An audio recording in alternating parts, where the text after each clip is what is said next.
नमस्ते. या ना मंडळी, आज आपण ना पोह्याचे अतिशय खुसखुशीत व सॉफ्ट असे गोविंद लाडू बनवूया. आता गोविंद लाडू बनवण्यासाठी मी हे सर्व साहित्य घेतलेलं आहे, पाहू शकता तुम्ही. मी गॅसवर कढई गरम करण्यासाठी ठेवली. 1 चमचा गावरान तूप टाकले. हे बाउलवर पोहे घेतलेले आहेत. ते पोहे त्या तुपात छान असे भाजायचे, खमंग होईपर्यंत, अगदी कुरकुरीत होईपर्यंत छान भाजून घेतले पोहे. नंतर ते एका प्लेटमध्ये काढून ठेवले.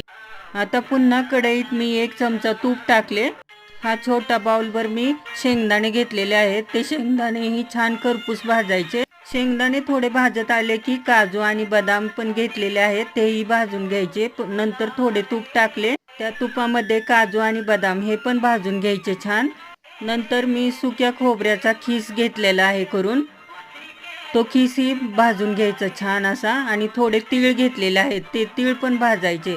हे सर्व पदार्थ तेल सोडणारेच आहेत, त्यामुळे लाडू आपले अतिशय मऊ आणि खुसखुशीत आणि चविष्ट लागतात. हे पण छान लालसर होईपर्यंत भाजायचं. नंतर पोहे मी मिक्सरमधून अगदी बारीक करून घेतले आहेत, पाहू शकता. आता मी शेंगदाणे, सुकामेवा, खोबरं भाजून घेतलेलं आहे, तेही मिक्सरमधून छान बारीक करून घ्यायचं.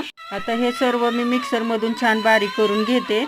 खरे तर या लाडूला सुदामाचे लाडू असेच म्हटले पाहिजे आहे, कारण सुदामाने श्रीकृष्णांना पोहे दिलेले होते ना खायला, त्यामुळे. पण आपण अष्टमी विशेष असं लाडू बनवणार आहे, म्हणून गोविंद लाडू असे म्हणत आहे मी. आता मोठी वाटीभर मी गुळ बारीक केला होता, तोही मिक्सरमधून परत फिरवून घेतला, म्हणजे छान बारीक होईल आणि त्याला चिकटपणा येईल. आता बारीक केलेला गुळही त्यात टाकून घेतला.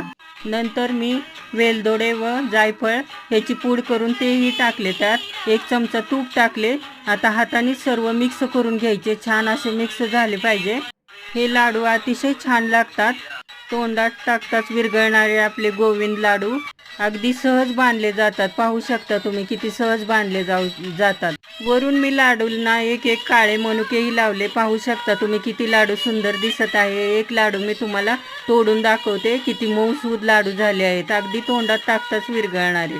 मग वाट कसली बघताय मंडळी, करा ना लवकर सबस्क्राईब. आणि माझी नवीन रेसिपी येईपर्यंत स्वस्त राहा, मस्त राहा, मजेत राहा. अष्टमी स्पेशल गोविंद लाडू तुम्हाला आवडले असले तर नक्की सर्वांनी एक लाईक, सबस्क्राईब आणि कमेंट करून मला नक्की सांगत जावा. मला काही समजले नाही तरी कमेंट करून विचारा.